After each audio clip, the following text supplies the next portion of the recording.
Welcome back to another installment of Pottercore. In this episode, we're going to be going over the origins of the Sorting Hat and some of the secrets it could behold. The Sorting Hat came into existence approximately 1 millennium ago, and initially served as a regular hat owned by Godric Gryffindor.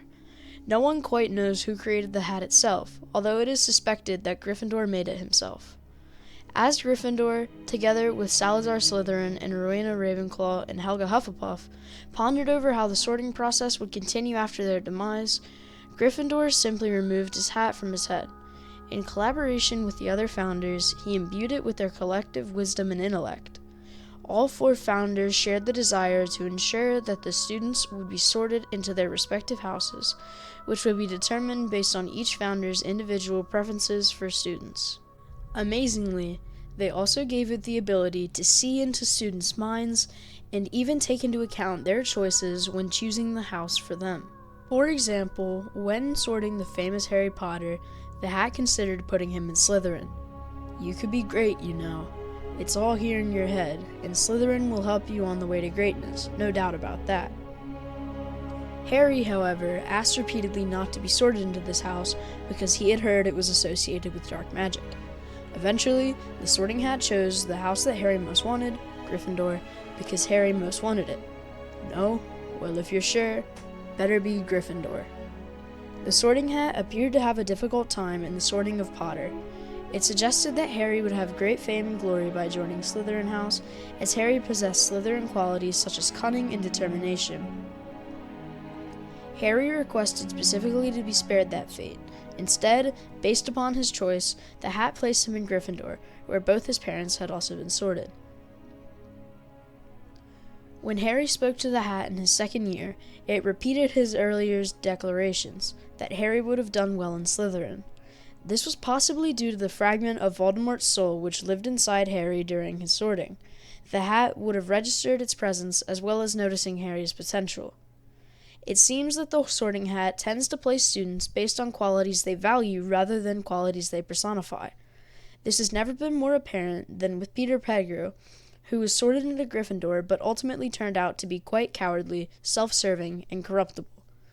He was probably placed there because at the time he admired strong, brave individuals like James Potter and Sirius Black, though it is possible Pettigrew was placed in Gryffindor because he aspired to these qualities.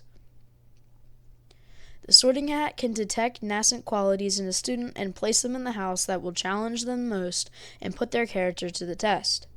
Case in point, Neville Longbottom is sorted into Gryffindor because the hat sensed that he was capable of demonstrating bravery and leadership during his time at Hogwarts. However, these qualities do not fully surface until he learns to believe in himself. He also places Hermione Granger in the same house, presumably because he realizes just how much he will need Harry and Ron in the future.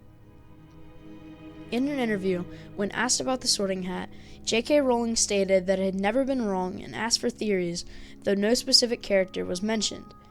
In exclusive content released for Pottermore, however, she was a bit more shrewd, stating that it has remarkably few errors of judgment over the centuries that it has been at work. She also stated that in those cases where students did not exhibit the qualities traditionally associated with their house or were noted for these associated with others, the hat steadfastly backs its original decision. According to Rowling, the Sorting Hat wasn't her first idea of how new Hogwarts students shall be sorted into houses. She wrote, "The Sorting Hat does not appear in my earliest plans for Hogwarts. I debated several different methods for sorting students, because I knew on early from that there would be 4 houses, all with very different qualities. The first thing was an elaborate Heath Robinson-ish machine that did all kinds of magical things before reaching a decision, but I did not like it. I felt it all too complicated and too easy. Next, I placed 4 statues of the 4 founders in the entrance hall, which came alive and selected students from the throng in front of them while the school watched. This was better, but still not quite right. Finally, I wrote a list of the ways in which people can be chosen. Eeny, meeny, miny, moe, short straws, chosen by team captains, names out of a hat, names out of a talking hat, putting on a hat, the Sorting Hat.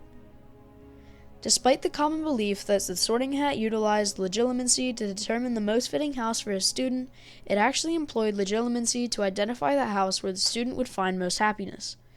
The hat gauged this based on the student's mental response to the mention of each house.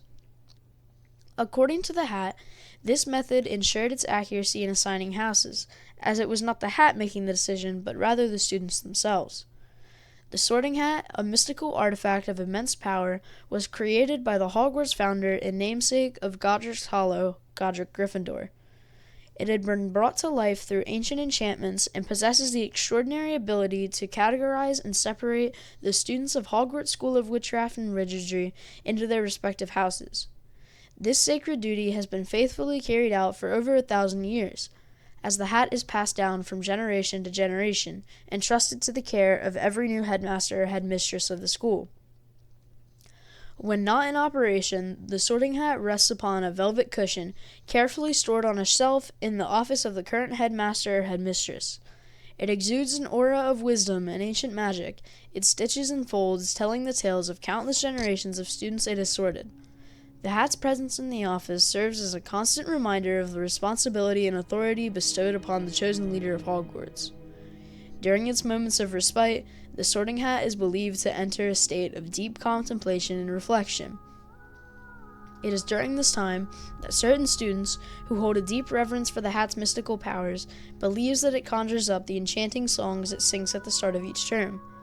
These songs, filled with cryptic verses and haunting melodies, serve as a proclamation of the hat's purpose and a reminder of the unity and diversity within the outer magical community. As the hat rests upon the shelf, it can be seen drawing upon the memories and experiences of countless students it has sorted throughout the centuries. Its songs are usually anecdotes about the unity of the magical community, although in times of distress the hat has been known to give out warnings. For example, in the Order of the Phoenix, the hat gave this song: "For Hogwarts is in danger from external deadly foes, and we must unite inside her, or will crumble from within. I have told you, I have warned you, let the sorting now begin."